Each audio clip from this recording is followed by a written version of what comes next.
Thank you, Mr. Chairman, and other members of the committee for this opportunity to present my views. There are three questions I think are in the mind of everybody about the economy. The first one is, of course, whether we're going to have a soft landing or hard landing, meaning a recession. The second one, how much more severe this credit crunch and problem in the financial market are going to get, are they going to improve? And three, what can the Fed do? Can the Fed avoid this kind of hard landing in the economy? In my view, on the first one, at this point, the debate is not anymore whether we're going to have a hard landing or a soft landing, but rather on how hard the hard landing is going to be. I agree with Mr. Zandi. We're already in a recession. When you look at a variety of macroeconomic indicators, the economy started to contract sometime in December. And a rising number of economists now are suggesting that actually this recession is going to be relatively shallow, 2 quarters, Q1 and Q2, and then a recovery economic growth. My view of it is actually that this recession is going to be much more severe, longer and protracted than just 2 quarters. I expect this recession might last at least 4 quarters and possibly even more than that. If you look at the last 2 recessions in 1990, 91, and 2001, they lasted almost 3 quarters, 8 months each.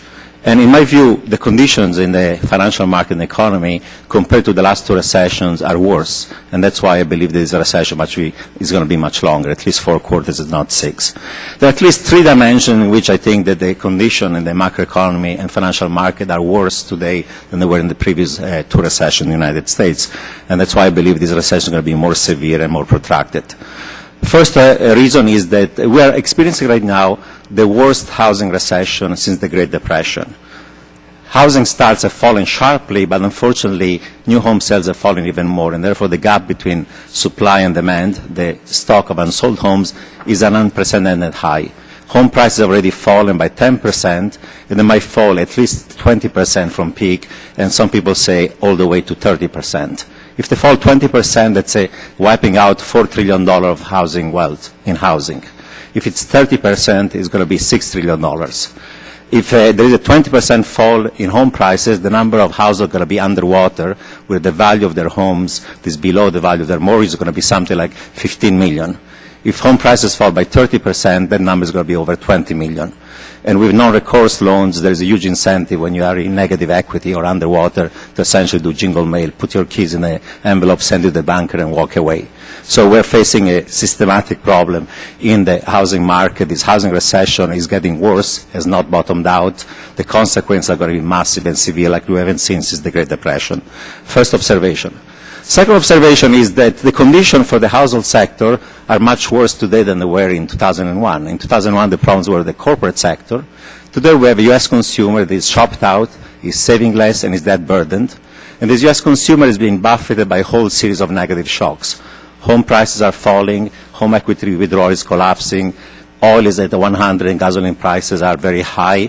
There is a slack in the labor market is starting. Consumer confidence is falling. Debt ratios for consumers are 136% of income. Debt servicing ratios are going up because of a resetting of IRMs. There is a credit crunch in financial markets. All these shocks are buffeting, and the U.S. consumer is now starting to retrench. And with consumption being 70% of aggregate demand, retrenchment of the U.S. consumer means a severe recession. Third observation of why this crisis is going to be worse and this recession is going to be worse, people talk about the subprime crisis and subprime meltdown. The problem is that we have a systematic problem in the financial system that goes well beyond the subprime problem. Now the problem in terms of default and so on are spreading from subprime to near prime to Alt A to prime mortgages to jumbo loans. Default rates across the board for all sorts of mortgages are going up. Secondly, it's not just a problem of residential real estate. The entire commercial real estate market is also frozen, and there's going to be a collapse of commercial real estate activity. We would like to build shopping centers, stores, offices in these ghost towns in the West. Of course, with a lag, a collapse of housing is going to lead to collapsing of commercial real estate. It's not just a problem of real estate. You're seeing now rising default rates in all across unsecured commercial consumer debt, auto loans, credit card, student loans. There's going to be a sharp increase in these default rates.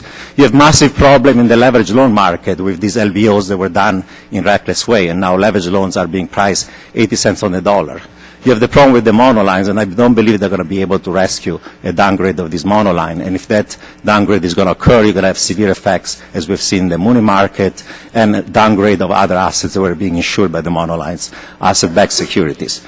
And finally, people say the corporate sector is doing better today than in 2001. Yes, that's true on average. There is a fat tail of corporates that are actually highly distressed with lots of debt and not much profits. In an average year in the United States, corporate default rates in the last 30 years has been something like 3.8%. For the last 2 years, that rate of default on corporate bonds was only 0.6%, 1/6 of what is normal. In a typical recession, corporate default rates go up as high as 10 to 15%, and recovery rates given default fall sharply.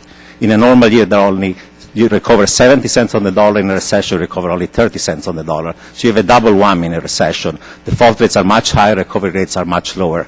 So there are going to be significant, massive increases we've seen already in the data in corporate default.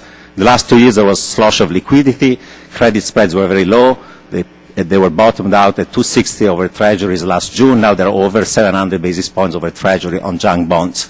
There's going to be a massive increase in corporate defaults. And once that happens, about $50 trillion of credit default swaps that are insuring something like $5 trillion of corporate bonds are going to also get in trouble. Because at that point, those who sold insurance, some of them might go belly up. Might be some hedge funds, might be some investment banks, might be some monolines, and those who bought insurance might discover that they were not hedged. And you're going to have another massive loss.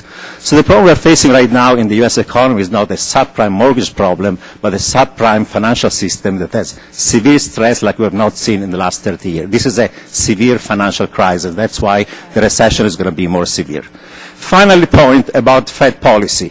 In my view, whatever the Fed at this point does is too little, too late. Of course, the Fed is going to ease more aggressively, and that's going to put a floor on how deep and how severe this recession is going to be, but it's not going to prevent it because the recession has already started. And monetary policy is ineffective in a number of ways. First of all, today we have a glut of housing, a glut of automobiles, a glut of consumer goods. And when you have a glut of these things, it takes time to work out the glut, and monetary policy becomes less effective. It's like pushing on a string. In 2001, we had a glut of tech capital goods. The Fed slashed rates all the way from 6.5% to 1%. We still had a recession, and real investment on tech capital goods fell by 4% of GDP. It took years to work out this glut. That's why when you have a glut, the demand for these capital goods becomes interest rate insensitive. Therefore, we're not going to resolve the problem of housing or auto or consumer durables with easy money. Second observation, monetary policy can deal with problems of illiquidity. But today, we don't have just problems of illiquidity in the U.S. economy. We have problems of insolvency. We have millions of households that are bankrupt. We've had 200 subprime lenders already going out of business. We have dozens of home builders that are going to go out of business or already have gone out of business. You've had dozens of financial institutions where highly leveraged got in trouble and lost money and shut down. And soon enough, as I argued, there's going to be a massive increase in corporate default rates. These are problems of insolvency, of credit that you cannot resolve with money only. Third point is that right now we have a shadow financial system that is not affected very much by the monetary policy. You have non-bank financial institutions that, like banks, borrow short and in liquid ways and lend long or invest in illiquid ways. SIVs, conduits, money market funds, hedge funds, investment banks. And unlike banks that have access to the lender last resort support of the Fed, these non-bank financial institutions that are subject to this liquidity risk of a rollover of their claims that might lead to a crash because of illiquidity don't have access to the lender last resort support of the Fed. Final point, we have systematic problem in the financial system. The lack of transparency, the great opacity, the existence of all these instruments that are hard to price, that are highly liquid, and therefore monetary policy cannot affect them.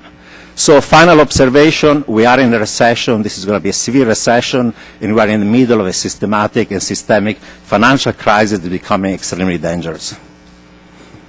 Thank you.